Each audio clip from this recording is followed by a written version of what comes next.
सभी को राम राम, सभी को नमस्कार। राजस्थान जीके स्टडी के प्लेटफॉर्म पर आपका तहे दिल से हार्दिक स्वागत और हार्दिक अभिनंदन है।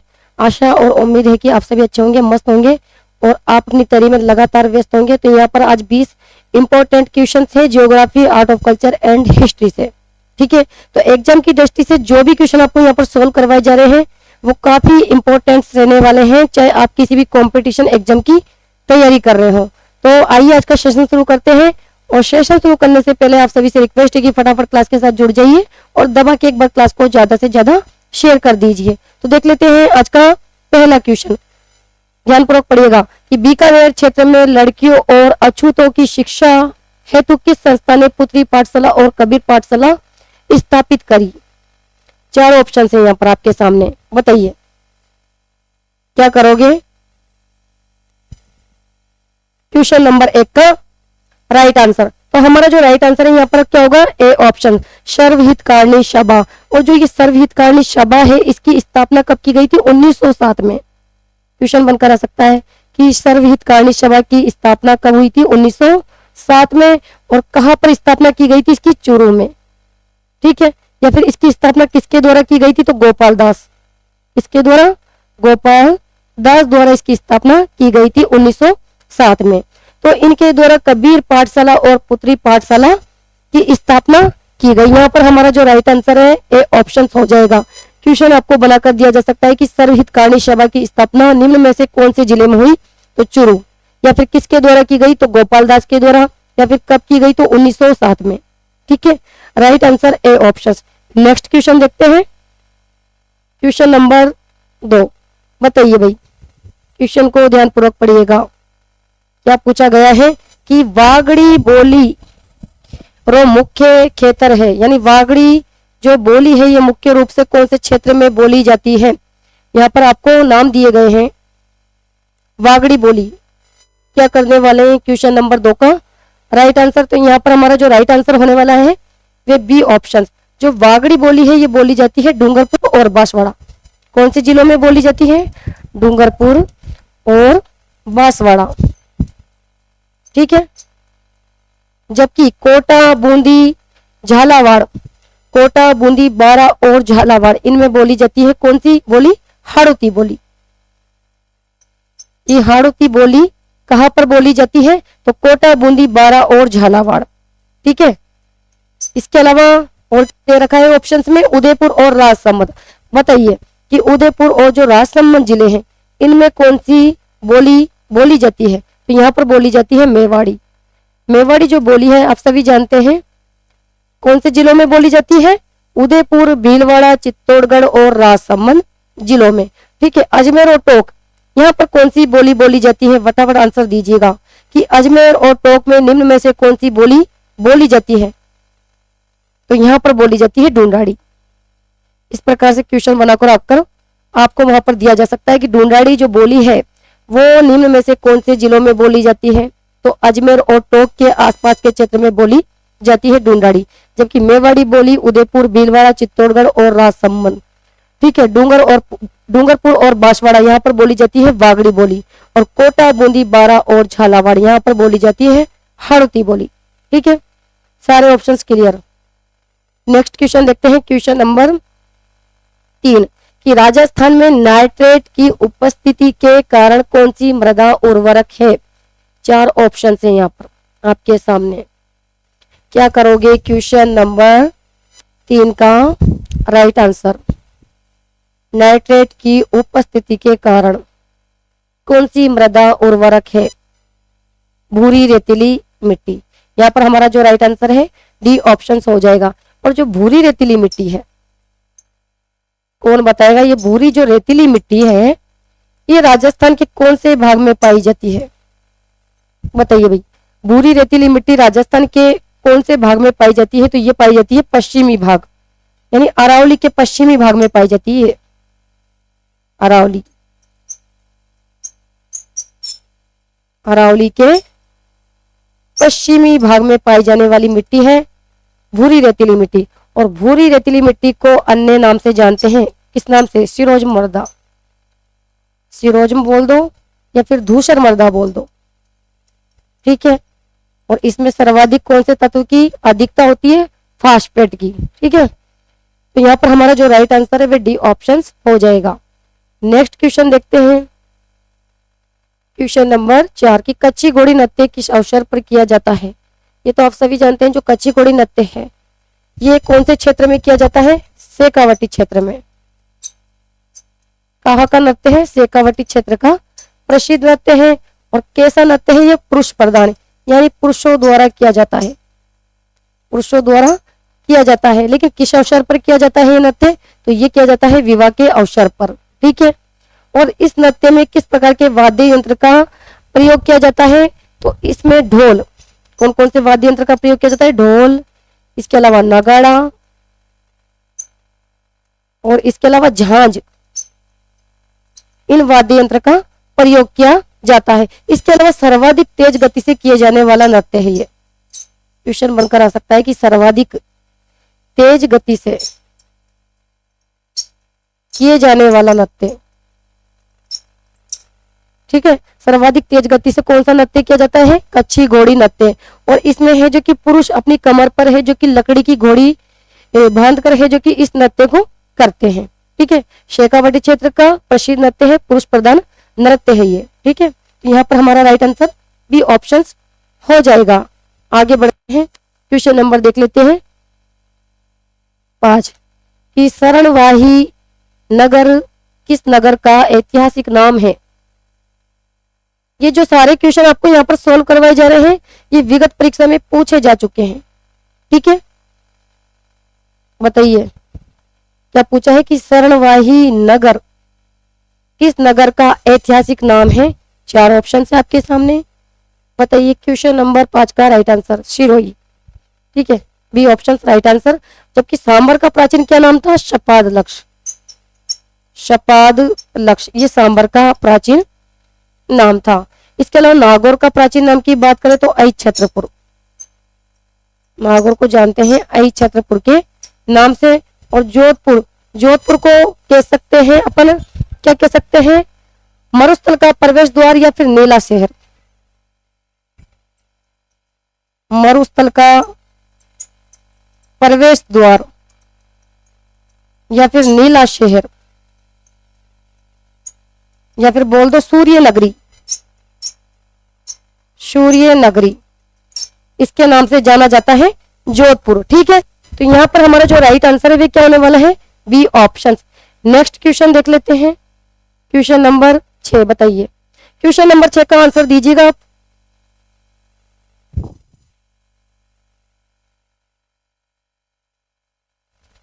क्वेश्चन नंबर 6 कि राजस्थान के जिलों को, क्वेश्चन नंबर 5 का देख लिया ना अपन ने, क्या राइट आंसर था? B option. क्वेश्चन नंबर 6 देख रहे हैं यहाँ पर, बताइए कि राजस्थान के निम्न जिलों को पूर्व से पश्चिम की ओर सही क्रम में व्यवस्थित करें। यहाँ पर व्यवस्थित करने के लिए आपको दिया गया है, क्रम को व्यवस्थित करना है। कैसे व्यवस्थित करना है? पूर्व से पश्चिम की ओर, पूर्व से पश्चिम की ओर सही क्रम को यहाँ पर व्यवस्थित करना है। यहाँ पर आपको जिलों के नाम दे दिए गए हैं, तो देख लेते हैं राजस्थान के नक्शे के हिसाब से राजस्थान के नक्शे के हिसाब से देखते हैं इसे। ठीक है, क्या क्या दिया दे रखा है ऑप्शंस में? बूंदी, अजमेर, पाली और बाड़मेर। तो राजस्थान का अगर सबसे बात करें पूर्वी जिला तो यह आता है बूंदी, उसके बाद यहाँ पर आएगा अजमेर। पूर्व से पश्चिम पूछ रहा है ना, तो ये पूर्व दिशा है और ये दिशा है पश्चिम। तो यहाँ पर क्रम क्या पूछ रहा है? पूर्व से पश्चिम की ओर। तो सबसे पहले बूंदी जिला आता है, फिर उसके बाद अजमेर आ जाता है और उसके बाद यहाँ पर पाली आता है और पाली के बाद आता है बाड़मेर। ठीक है, तो हमारा जो राइट आंसर होगा 1, 2, 3 और 4, 1, 2 और 3, 4, यहाँ पर क्रम बिल्कुल व्यवस्थित है। तो राइट आंसर हमारा क्या हो जाएगा? ए ऑप्शन हो जाएगा। ठीक है, राइट आंसर ए ऑप्शन। ठीक है, कि राजस्थान का सबसे जो पूर्वी जिला है क्वेश्चन के अकॉर्डिंग, तो यहाँ पर बूंदी जिला रहा है, उसके बाद दूसरे नंबर पर अजमेर आ जाएगा, फिर पश्चिमी जिला तीसरे नंबर पर पाली आएगा और राजस्थान का सबसे जो पश्चिमी जिला है वो है बाड़मेर। ये क्रम बढ़ रहा है पूर्व से पश्चिम की ओर। तो यहाँ राइट आंसर हमारा ए ऑप्शन हो जाएगा, 1, 2, 3 और 4। नेक्स्ट क्वेश्चन देख लेते हैं, क्वेश्चन नंबर 7, बताइए भाई। कि राजस्थान का कौन सा जिला सबसे कम अंतर्राष्ट्रीय सीमा साझा करता है? अंतर्राष्ट्रीय सीमा साझा करता है, सबसे कम पूछा है यहाँ पर। ध्यान देने वाली बात क्या है? सबसे कम। अंतर्राष्ट्रीय सीमा की कुल लंबाई कितनी है? 1070 किलोमीटर। और राजस्थान में अंतर्राष्ट्रीय सीमा बनाने वाले जिलों की संख्या 5 है। कौन कौन से जिले हैं? श्री गंगानगर है, बीकानेर, फलोदी, जैसलमेर और बाड़मेर। यहाँ पर तो सबसे कम पूछा है जो अंतर्राष्ट्रीय सीमा बनाता है तो फलोदी, और सर्वाधिक जो सीमा बनाता है अंतर्राष्ट्रीय वो है जैसलमेर, और न्यूनतम बनाता है फलोदी। ठीक है। और अंतर्राष्ट्रीय जो सीमा है उसकी जो कुल लंबाई है वो कितनी है? 1070 किलोमीटर।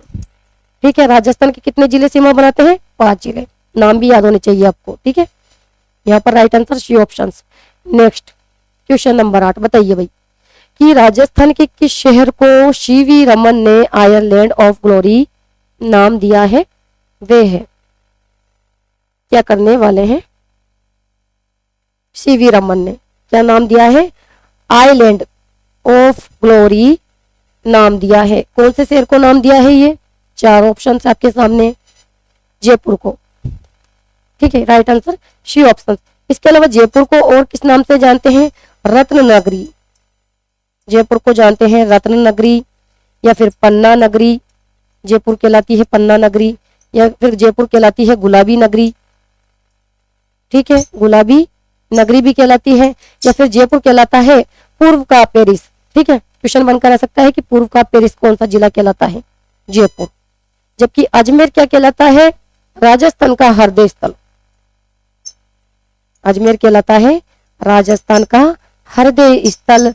इसके अलावा अंडों की टोकरी, ये अंडों की टोकरी के नाम से कौन सा जिला जाना जाता है? या फिर राजस्थान का मक्का मदीना, या फिर राजस्थान का मक्का मदीना के नाम से कौन सा जिला जाना जाता है? अजमेर। ठीक है।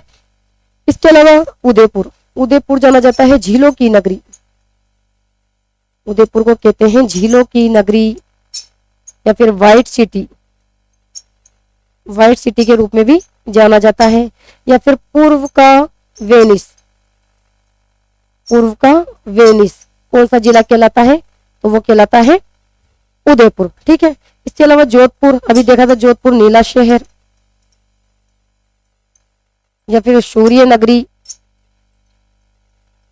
सूर्य नगरी, या फिर मरुस्थल का प्रवेश द्वार, मरुस्थल का प्रवेश द्वार, या फिर सन सिटी के रूप में जाना जाता है जोधपुर। ठीक है। क्लियर यहां तक? क्वेश्चन नंबर देख लेते हैं 9। बताइए भाई कितने भारतीय राज्य राजस्थान के साथ सीमा साझा करते हैं? बताइए क्या करने वाले हैं? कितने भारतीय राज्य राजस्थान के साथ सीमा साझा करते हैं? यानी अंतरराज्यीय के बारे में पूछ रहा है ये। अंतरराज्यीय सीमा बनाने वाले राज्य, अंतरराज्यीय सीमा। तो ये जो अंतरराज्यीय सीमा है इसकी कुल लंबाई कितनी है? अंतरराज्यीय सीमा की कुल लंबाई 4850 किलोमीटर। और अंतरराज्यीय सीमा बनाने वाले कितने राज्य हैं? तो आप ध्यान में रख सकते हो 5 राज्य हैं। कौन कौन से 5 राज्य हैं बताइए? एक तो हो गया पंजाब, इसके अलावा हरियाणा, उत्तर प्रदेश, मध्य प्रदेश और गुजरात। ये 5 राज्य हैं जो राजस्थान के साथ सीमा लगाते हैं। तो हमारा जो राइट आंसर है सी ऑप्शन हो जाएगा। इसे नक्शे के हिसाब से और देख लेते हैं थोड़ा सा कि किस प्रकार से ये राज्य राजस्थान के साथ सीमा लगा रहे हैं। ठीक है। एक तो लगाता है पंजाब, इसके अलावा हरियाणा, पंजाब, हरियाणा, उत्तर प्रदेश, इसके अलावा मध्य प्रदेश और गुजरात। ये 5 राज्य हैं जो राजस्थान के साथ सीमा लगा रहे हैं।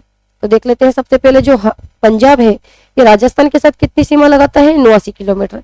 कितनी लगाता है? 89 किलोमीटर की, यानी न्यूनतम लगाता है। ये क्वेश्चन बनकर आ सकता है कि न्यूनतम अंतरराज्यीय सीमा बनाने वाला राज्य कौन सा है राजस्थान के साथ? तो पंजाब। कितने किलोमीटर की सीमा लगाता है?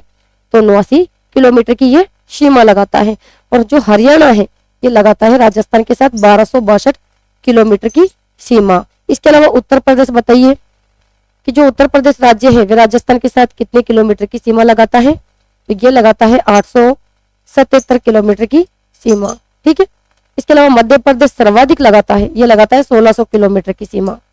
न्यूनतम लगाता है पंजाब, और सर्वाधिक अंतर्राज्यीय सीमा जो बनाता है, सर्वाधिक अंतर्राज्यीय सीमा वो लगाता है मध्य प्रदेश। ठीक है, इसके अलावा गुजरात की सीमा लगती है 1022 किलोमीटर। ठीक है, यहाँ से क्वेश्चन आपको बनाकर दिया जा सकता है। तो ये 5 राज्य हैं जो राजस्थान के साथ सीमा लगाते हैं। अगर इन्हें आप काउंट करोगे तो कितना हो जाएगा? अंतर्राज्यीय सीमा की कुल लंबाई 4850 किलोमीटर। ठीक है, तो यहाँ पर तो हमारा जो राइट आंसर है सी ऑप्शन हो जाएगा। ठीक है, नेक्स्ट क्वेश्चन देख लेते हैं। क्वेश्चन नंबर 10, कि राजस्थान में 100 टापुओं का शहर क्षेत्र के नाम से जाना जाता है। 100 टापुओं का शहर, कई बार एग्जाम में ये क्वेश्चन पूछा गया है। कौन सा शहर जाना जाता है 100 टापुओं का शहर? क्या करोगे भाई? Banswara, right answer A option.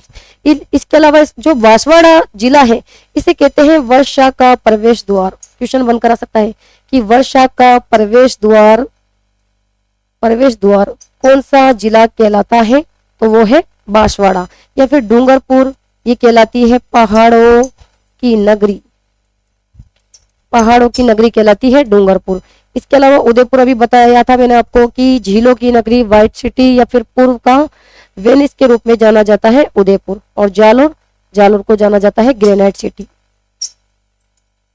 Granite city के रूप में कौन सा जिला जाना जाता है? जालोर। और पूर्व का वेनिस कहलाता है उदयपुर। क्लियर? यहाँ पर हमारा जो राइट आंसर है वो क्या होने वाला है? A option. नेक्स्ट क्वेश्चन देखते हैं। तो क्वेश्चन हर बार एग्जाम में वहां से ही पूछे जाते हैं, या तो क्वेश्चन पूछने का जो तरीका है वो थोड़ा सा चेंज कर दिया जाता है, या फिर ऑप्शंस में यहाँ पर परिवर्तन देखने को मिलता है।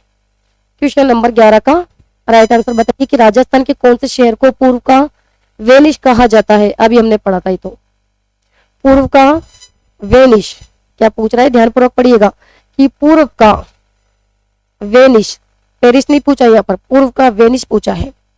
कहलाता है कौन सा जिला? उदयपुर कहलाता है पूर्व का वेनिस। जबकि पूर्व का पेरिस कौन सा जिला कहलाता है? जयपुर। ठीक है, जयपुर कहलाता है पूर्व का पेरिस। पूर्व का पेरिस जयपुर जिला जाना जाता है रत्न नगरी, पन्ना नगरी, या राजस्थान की गुलाबी सिटी के रूप में जयपुर। ठीक है, इसके अलावा जो माउंट आबू है ये कहलाता है राजस्थान का शिमला। क्या कहलाता है? राजस्थान का शिमला। ठीक है, इसके अलावा झालावाड़ ये कहलाता है वही राजस्थान का नागपुर। क्यों कहलाता है राजस्थान का नागपुर? क्योंकि यहाँ पर संतरों का क्या होता है? सर्वाधिक उत्पादन होता है। और राजस्थान का कानपुर बताइए, कौन बताएगा? राजस्थान का कानपुर कौन सा जिला कहलाता है? क्या करोगे? क्वेश्चन पूछा जा सकता है कि राजस्थान का कानपुर निम्न में से कौन सा जिला कहलाता है? तो वो कहलाता है कोटा। और राजस्थान का नागपुर वो कहलाता है झालावाड़। ठीक है, क्वेश्चन नंबर देख लेते हैं 12, कि निम्न में से कौन सी बावड़ी का निर्माण रानी नाथावती जी द्वारा करवाया गया था? 4 बावड़ियों के नाम यहाँ पर दिए गए हैं, आपको क्या करने वाले हैं? नाथावती, रानी नाथावती द्वारा करवाया गया था। कौन सी बावड़ी का निर्माण? रानी जी की बावड़ी का निर्माण। और जो ये रानी जी की बावड़ी है ये कहाँ पर है? रानी जी की बावड़ी कहाँ पर है? कौन से जिले में है रानी जी की बावड़ी? तो यह है बूंदी में। कहाँ पर? बूंदी जिले में स्थित है। और रानी जी की बावड़ी को कहते हैं बावड़ियों का शिरमोर। बावड़ियों का शिरमोर। और रानी जी की जो बावड़ी है इसका निर्माण करवाया था नाथावती ने, अनिरुद्ध की रानी नाथावती द्वारा। कब करवाया गया था? 1699 ईस्वी में। ठीक है, और राजस्थान की सर्वश्रेष्ठ बावड़ी है रानी जी की बावड़ी। क्वेश्चन बनकर आ सकता है कि जो रानी जी की बावड़ी है, या फिर पूछा जा सकता है कि राजस्थान की सर्वश्रेष्ठ बावड़ी, सर्वश्रेष्ठ बावड़ी कौन सी है? तो वो है रानी जी की बावड़ी। ठीक है, कहाँ पर है? बूंदी जिले में है। और इसका निर्माण करवाया था अनिरुद्ध की रानी नाथावती द्वारा सन 1699 ईस्वी में, या फिर बावड़ियों का सिरमौर कहलाता है रानी जी की बावड़ी। ठीक है, यहाँ राइट आंसर हमारा सी ऑप्शन हो जाएगा। क्लियर, आगे बढ़ते हैं। तो यहाँ पर जो भी आपको फैक्ट्स करवाए जा रहे हैं ये काफी आपके लिए इंपॉर्टेंट रहने वाले हैं, क्योंकि क्वेश्चन यहाँ से ही आने वाले हैं। क्वेश्चन नंबर देखते हैं 13। विरुद्ध क्षेत्रीय रचनाकार रो नाव है। बताइए भाई, विरुद्ध क्षेत्रीय की जो रचना है किसके द्वारा की गई है, कौन इसके रचनाकार है, यहाँ पर यही पूछा गया है। विरुद्ध क्षेत्रीय, इसकी रचना किसके द्वारा की गई है, तो दुर्स के द्वारा। किसके द्वारा, दुर्सा आड़ा के द्वारा इसकी रचना की गई है। जबकि पृथ्वीराज जो राठौर है इनके द्वारा तो वेली कृष्ण रुक्मणी रचना की गई है और इन्हें कहा जाता है डिंगल का हेरोस। ठीक है, इसके अलावा जो मोनोत नैंसी है इन्हें कहा जाता है राजस्थान का अबुल फजल, जिनके द्वारा नेणसीरी ख्यात और मारवाड़ परगनारी विगत की रचना की गई है। सूर्यमल मिश्रण आप सभी जानते हैं राजस्थान के राज्य कवि हैं, जिनके द्वारा वंश वास्कर, वीर सतसई, छंदोमयुक, रामरंजाट, सतीराशो, बलवंत विलास और धातु रूपावली जैसे ग्रंथों की रचना की गई है। ठीक है, तो यहाँ पर हमारा जो राइट आंसर है सी ऑप्शन। यहाँ पर ये भी लिख देती हूँ, वेली कृष्ण रुक्मणी रचना किसके द्वारा की गई है, पृथ्वीराज राठौर के द्वारा। इन्हें कहा जाता है क्या, डिंगल का हेरोस। क्या कहा जाता है, डिंगल का हेरोस कहा जाता है। और उत्तरी मारवाड़ी में रचना की गई है इनकी। ठीक है, इनके द्वारा। इसके अलावा मोनोत नैंसी कहलाते हैं राजस्थान के अबुल फजल। क्या कहलाते हैं, राजस्थान के अबुल फजल कहलाते हैं। और इनके द्वारा कौन से ग्रंथों की रचना की गई है, अभी बताया था मैंने आपको। एक तो की गई है नेणसीरी ख्यात, नेणसीरी ख्यात। ठीक है, दूसरा ग्रंथ है मारवाड़ रा परगनारी विगत, मारवाड़ रा परगना री विगत, ये इनकी प्रमुख दो रचनाएं। ठीक है, इसके अलावा सूर्यमल मिश्रण के द्वारा वंश भास्कर, वीर सतसई, छंदोमयुक, रामरंजाट, धातु रूपावली, सतीराशो, इन प्रमुख ग्रंथों की रचना की गई है। तो कोई भी रचना का नाम आपको वहां पर दिया जा सकता है और पूछा जा सकता है। ठीक है, आगे बढ़ते हैं। क्वेश्चन नंबर देख लेते हैं 14।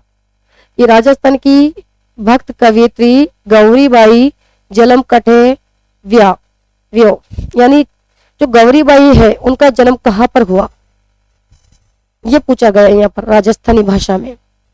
कि गौरीबाई का जो जन्म है वे निम्न में से कौन से जिले में हुआ। यहाँ पर आपको 4 ऑप्शन से दिए गए हैं। बताइए भाई क्या करने वाले हैं। क्वेश्चन नंबर 14 का answer Dungarpur, right answer Dungarpur. Gauribai, Gauribai को जानते हैं वागड़ की मीरा, क्या कहलाती है, वागड़ की मीरा के रूप में जानते हैं। और गौरीबाई का जन्म हुआ था कहाँ पर, डूंगरपुर। कहाँ पर हुआ, डूंगरपुर। और गौरीबाई जो है इनके द्वारा कौन से ग्रंथ की रचना की गई, कौन बताएगा। गौरीबाई के द्वारा कौन से ग्रंथ की रचना की गई, नाम बता दीजिए उस ग्रंथ का। कौन से ग्रंथ की रचना की गई थी, कीर्तनमाला। क्वेश्चन पूछा जा सकता है कि कीर्तनमाला ग्रंथ की रचना किसके द्वारा की गई, तो गौरीबाई के द्वारा। और इन्हें कहा जाता है वागड़ की मीरा। ठीक है, जबकि राजस्थान की जो दूसरी मीराबाई है वो कौन कहलाती है, रानाबाई। ठीक है, राजस्थान की बाई के रूप में रानाबाई जानी जाती है। Right answer A option. Next देख लेते हैं, चौहान शासकों की प्रारंभिक राजधानी कौन सी थी। चौहान शासकों की प्रारंभिक राजधानी का नाम आपसे यहाँ पर पूछा गया है। क्या पूछा है, प्रारंभिक राजधानी थी कौन सी, आई छत्रपुर। यहाँ पर राइट आंसर सी ऑप्शन हो जाएगा। और जो चौहान राजवंश है कौन बताएगा, चौहान राजवंश का संस्थापक। चौहान जो राजवंश है इसके संस्थापक का नाम बताइए। इसके संस्थापक कौन थे, चौहान राजवंश के संस्थापक। तो इसके संस्थापक थे वासुदेव चौहान। कौन थे, वासुदेव चौहान। और जो चौहान वंश राजवंश है इसकी जो प्रारंभिक राजधानी है, चौहान वंश की प्रारंभिक जो राजधानी है वे थी अहिच्छत्रपुर, अहिच्छत्रपुर नागौर। अहिच्छत्रपुर का है नागौर, यानी नागौर का प्राचीन क्या नाम था, अहिच्छत्रपुर। ठीक है, इस प्रकार से हमारा जो राइट आंसर है वो होगा सी ऑप्शंस, कि चौहान राजवंश का संस्थापक है वासुदेव चौहान, और चौहानों की प्रारंभिक जो राजधानी थी वे थी आई छत्रपुर नागौर। ठीक है, आगे बढ़े, क्वेश्चन नंबर देख लेते हैं 16, कि लाठी श्रेणी रिक्तस्थान से संबंधित है। लाठी श्रेणी ये किससे संबंधित है, बताइए भाई, क्या करने वाले हैं। तो ये संबंधित है जलव्रत। पहले तो ये बताइए लाठी श्रीज क्या है, क्या है ये लाठी श्रीज, कौन बताएगा लाठी श्रीज क्या है। तो ये है भूगर्भीय जलीय पट्टी। क्या है ये, भूगर्भीय जलीय पट्टी। और जो लाठी श्रीज है इसका जो विस्तार है, लाठी जो श्रीज है इसका जो विस्तार है वो कहां से कहां तक है, पोखरण से मोहनगढ़, पोखरण से मोहनगढ़ यानी जैसलमेर में इसका विस्तार है। तो देख लेते हैं, या फिर लाठी श्रीज की आपसे चौड़ाई भी पूछी जा सकती है कि इसकी चौड़ाई कितनी है। तो इसकी चौड़ाई है 60 किलोमीटर। लाठी श्रीज की चौड़ाई कितनी है, तो 60 किलोमीटर। देख लेते हैं लाठी श्रीज के बारे में इस प्रकार से।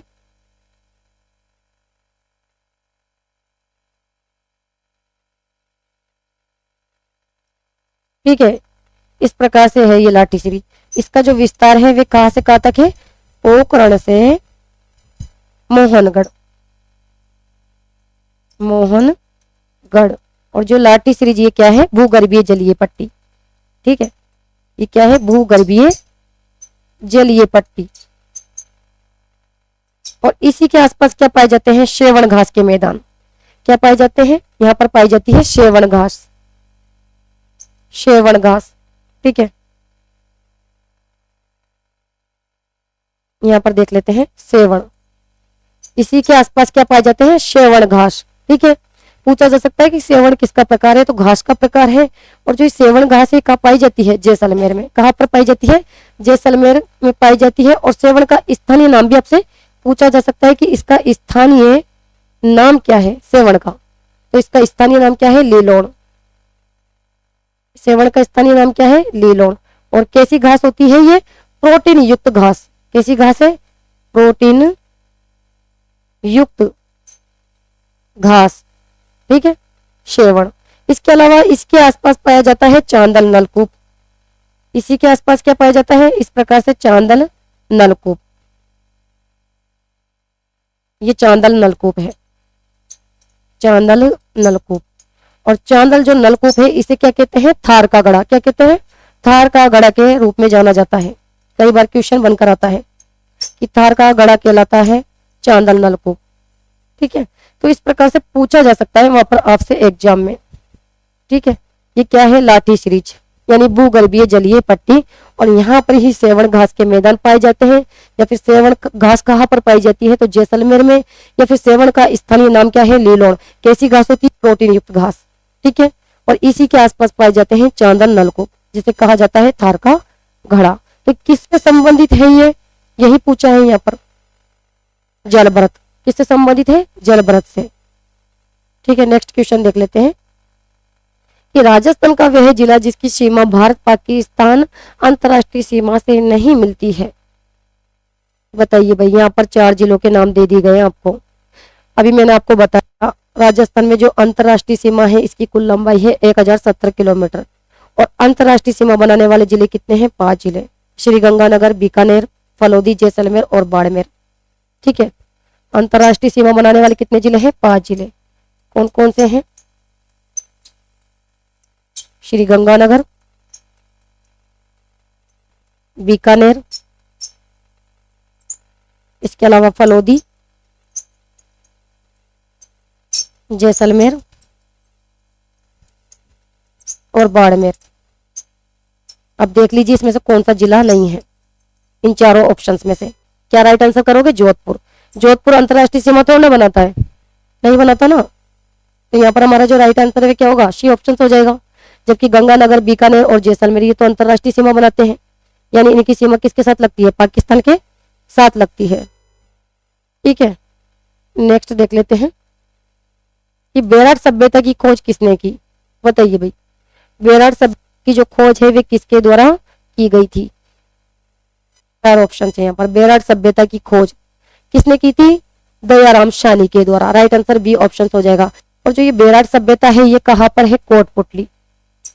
कहाँ पर है? कोटपुतली। और कौन सी नदी पर है ये बेराट सभ्यता? बाणगंगा।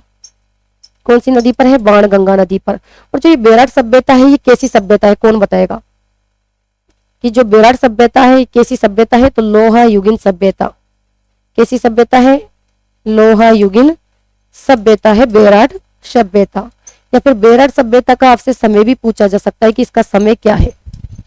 तो इसका समय है 600 से 322 ईसा पूर्व। ठीक है। और कैसी सभ्यता है? लोहा युगीन सभ्यता। और इस सभ्यता की जो खोज है वे की थी 1936 में दयाराम सानी द्वारा। दयाराम सानी द्वारा खोज। ठीक है। या फिर बेराट सभ्यता का उत्खनन किसके द्वारा किया गया? कौन बताएगा? बताइए भाई, कौन बताएगा बेराट सभ्यता का उत्खननकर्ता का नाम और कब किया गया था उत्खनन इसका? तो बेराट जो सभ्यता है इसका जो उत्खनन है वो 1962 में किसके द्वारा? नील रत्न और कैलाश दीक्षित, कैलाश नाथ दीक्षित द्वारा उत्खनन किया गया था। ठीक है। इस प्रकार से क्वेश्चन पूछा जा सकता है। कैसी सभ्यता है बेराट? लोहा युगीन सभ्यता है, बाणगंगा नदी के किनारे है। इसके अलावा कोटपुतली में ये सभ्यता है। या फिर इसका समय कितना माना गया है? तो इसका समय माना गया है 600 से 322 ईसा पूर्व। जबकि अमलानंद जो घोष है इनके द्वारा तो कालीबंगा सभ्यता की खोज की गई थी 1952 में। और कालीबंगा सभ्यता कैसी सभ्यता है? काश्य युगीन सभ्यता। अक्षय कीर्ति व्यास बताइए इनके द्वारा कौन सी सभ्यता की खोज की गई थी? तो आहड़ सभ्यता की खोज कब की गई थी? 1953 में। ठीक है। और आरसी अग्रवाल यानी रतन चंद्र अग्रवाल इनके द्वारा कौन सी सभ्यता की खोज की गई थी? गणेश्वर सभ्यता। और गणेश्वर सभ्यता की खोज कब की गई थी? 1972 में। और गणेश्वर सभ्यता कैसी सभ्यता है? ताम्रयुगीन सभ्यता। आहड़ सभ्यता कैसी सभ्यता है? ताम्रयुगीन सभ्यता। कालीबंगा कैसी सभ्यता है? काश्ययुगीन सभ्यता है। और बेराट सभ्यता लोहा युगीन सभ्यता है। इस प्रकार से भी आपको याद होना चाहिए। ठीक है। नेक्स्ट देख लेते हैं क्वेश्चन नंबर 19 कि निम्न में से कौन सी फसल शालू के नाम से जानी जाती है? बताइए भाई, कौन सी फसल है जो शालू के नाम से जानी जाती है? चार ऑप्शन से क्या करोगे? शालू के नाम से जानी जाती है, ये पूछा है ना यहाँ पर, शालू के नाम से जानी जाती है। इस प्रकार से भी क्वेश्चन बनाकर दिया जा सकता है। शालू के नाम से जानी जाती है या फिर उना से कौन सी फसल जानी जाती है? तो शालू के नाम से कौन सी फसल जानी जाती है भाई? खरीफ की फसल। कौन सी फसल? खरीफ की फसल। या राइट आंसर हमारा ए ऑप्शन हो जाएगा। जबकि रबी की फसल को क्या कहते हैं? उनालू। उनालू कहते हैं रबी की। और जायद की फसल का जो अन्य नाम है उसे कहते हैं चौमासा की फसल। ठीक है। चौमासा की जो फसल है वो जायद की फसल। उनालू के नाम से जानती है रबी की फसल और शालू के नाम से जानी जाती है खरीफ की फसल। ठीक है। या फिर शालू की जो फसल है ये कब बोई जाती है? तो जून और जुलाई के माह में बोई जाती है। या फिर जो रबी की फसल है ये कब बोई जाती है? तो अक्टूबर और नवंबर माह में। या फिर जायद की फसल कब बोई जाती है? तो मार्च और अप्रैल में। ठीक है। लास्ट क्वेश्चन बचा है, क्वेश्चन नंबर देख लेते हैं लास्ट 20। बताइए राजस्थान के निम्नलिखित जिलों को पूर्व से पश्चिम की ओर सही क्रम में व्यवस्थित करें। यहाँ पर भी आपको जिलों के नाम दिए गए हैं और इनको भी किस प्रकार से व्यवस्थित करना है, यहाँ पर से पश्चिम की ओर व्यवस्थित करना है आपको। यहाँ पर जिलों के नाम दिए गए हैं, देख लीजिए भाई किस प्रकार से व्यवस्थित करोगे आप इसको। यहाँ पर आपको ऑप्शंस नहीं दे रखे, ऑप्शंस में दे देती हूँ यहाँ पर। ठीक है, ऑप्शंस यहाँ पर नहीं दे रखे हैं, दे देते हैं।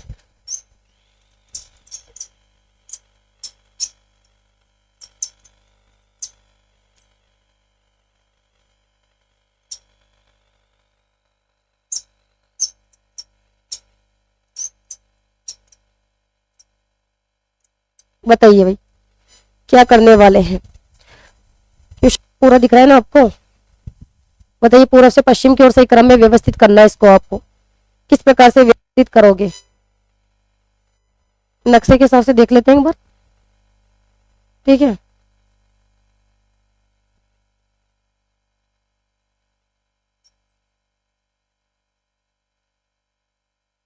हाँ भाई, कौन से ऑप्शन दे रखे हैं? जैसलमेर, पाली, अजमेर और धौलपुर। तो पहले लेते हैं राजस्थान का जो पूर्वी जिला है, ये पूर्व दिशा है और ये दिशा है पश्चिम दिशा। तो राजस्थान का जो सबसे पूर्वी जिला है आप सभी जानते हैं धौलपुर, ये आ गया धौलपुर, ठीक है। उसके बाद धौलपुर के बाद आएगा अजमेर, दूसरे नंबर पर आएगा अजमेर, ठीक है। ये धौलपुर हो गया, ये अजमेर हो गया। उसके बाद आएगा पाली, उसके बाद कौन सा जिला आएगा? पाली आएगा भाई, थोड़ा सा यहाँ लिखते हैं इसको, पाली तीसरे नंबर पर, पाली, ठीक है। और फिर है जैसलमेर, ये हो गया जैसलमेर। तो पूरा से पश्चिम की ओर कह रहा है ये, तो सबसे पहले जिला आएगा धौलपुर, फिर उसके बाद अजमेर, फिर पाली, फिर जैसलमेर। यानी हमारा जो राइट आंसर है धौलपुर आएगा, फिर अजमेर आएगा, फिर पाली आएगा, फिर जैसलमेर आएगा। 4 3 2 और 1, 4 3 2 1। राइट आंसर हमारा क्या होगा? बी ऑप्शन हो जाएगा। क्या होगा भाई? B option, 4 3 2 1। सबसे पहले धौलपुर आएगा, ठीक है, राजस्थान का सबसे पूर्वी जिला है। उसके बाद फिर अजमेर आता है, अजमेर ले, ठीक है। तीसरा ऑप्शन पाली आएगा, दूसरा ऑप्शन, और फिर आएगा जैसलमेर 1। जो राइट आंसर है यहाँ क्या होगा? B option. इस प्रकार से भी आपको जिलों के नाम दिए जा सकते हैं। अब यहाँ पर पूर्व से पश्चिम की ओर पूछा है, लेकिन क्वेश्चन को बनाकर दिया जा सकता है कि पश्चिम से पूर्व की ओर व्यवस्थित करें, तो इसका अपोजिट कर देना। पूर्व, पश्चिम से पूर्व की ओर पूछे तो सबसे पहले जैसलमेर आएगा, फिर पाली आएगा, फिर अजमेर आएगा, उसके बाद धौलपुर। इस प्रकार से भी आपको दिया जा सकता है। तो ये थे आज के 20 इंपॉर्टेंट क्वेश्चन। और आज की क्लास अगर आपको अच्छी लगी हो तो लाइक कीजिएगा, शेयर कीजिएगा। चैनल पर पहली बार आए हो तो चैनल को सब्सक्राइब करना ना भूलें। तो नेक्स्ट क्लास में मिलते हैं, तब तक के लिए धन्यवाद। Thank you so much.